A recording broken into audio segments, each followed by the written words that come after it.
राजनीति से संन्यास लेंगे शिवराज, मोदी शाह ने किया मजबूर। बीजेपी हाईकमान के लिए शिवराज के लिए कोई प्लान नहीं। कैलाश विजयवर्गीय और प्रहलाद पटेल को लोकसभा चुनाव का मिल सकता है टिकट। मोहन सिंह यादव मध्य प्रदेश के सीएम बन रहे हैं तो नरेंद्र तोमर को विधानसभा का स्पीकर बनाया जा रहा है, लेकिन तीन बड़े नाम बीच में लटक गए हैं। सबसे पहला नाम तो शिवराज सिंह चौहान का ही है। उन्हें सीएम पद से इस्तीफा देने को मजबूर किया गया। शिवराज ने बिना कोई जवाब दिए चुपचाप राज्यपाल को अपना इस्तीफा भी सौंप दिया। मोहन सिंह यादव का नाम शिवराज से ही प्रस्तावित कराया गया। शिवराज ने यह भी कर दिया। शिवराज ने वो सब कुछ किया जो हाईकमान ने कहा, लेकिन हाईकमान ने शिवराज के लिए कुछ नहीं किया, उन्हें अधर में ही छोड़ दिया है।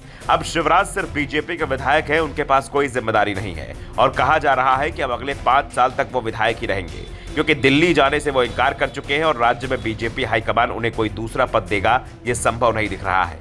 और ये साफ है कि शिवराज मोहन सिंह यादव के मंत्रिमंडल में शामिल नहीं होंगे।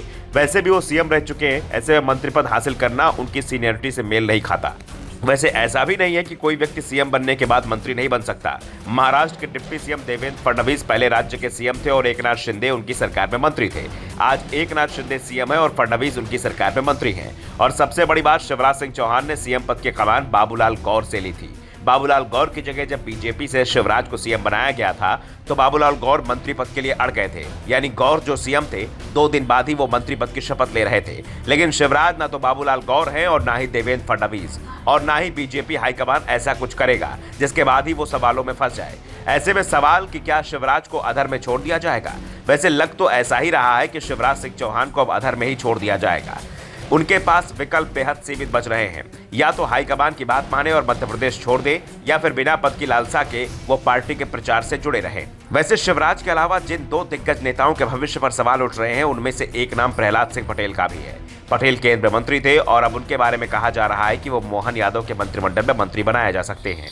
साथ ही उन्हें लोकसभा चुनाव फिर से लड़ाया जा सकता है। प्रहलाद पटेल तो ये पहले ही साफ कर चुके हैं कि जो आदेश हाईकमान देगा वो उसे स्वीकार करेंगे। अगर पार्टी लोकसभा चुनाव लड़ने का आदेश देगी तो वो लोकसभा चुनाव लड़ेंगे, नहीं तो भोपाल की राजनीति करेंगे। वैसे ये कहा जा रहा है कि अगर पटेल को मंत्री नहीं बनाया जाता है तो ये साफ संकेत होगा कि उन्हें लोकसभा का चुनाव लड़ना है, नहीं तो उन्हें मंत्री पद मिलना तय माना जा रहा है। वैसे सबसे ज्यादा विकल्प इस समय कैलाश विजयवर्गीय के पास है।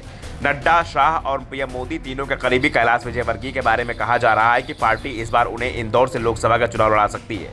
वो पहले से ही पार्टी के राष्ट्रीय महासचिव हैं। ऐसे में कहा जा रहा है कि सिर्फ शिवराज ही ऐसे शख्स है जिनके लिए पार्टी में कोई पद नहीं है। ऐसे में सवाल ये भी उठ रहे हैं कि शिवराज सिंह चौहान राजनीति से संन्यास ले जाएंगे, क्योंकि अब उनके पास करने को कुछ ज्यादा बचा नहीं है। वैसे 3 और सांसद चुनाव जीते हैं, राकेश सिंह, रीति पाठक और उदय प्रताप सिंह। इन तीनों को मंत्री बनाया जा सकता है, लेकिन सवाल तो शिवराज का ही है कि आखिर शिवराज का क्या होगा।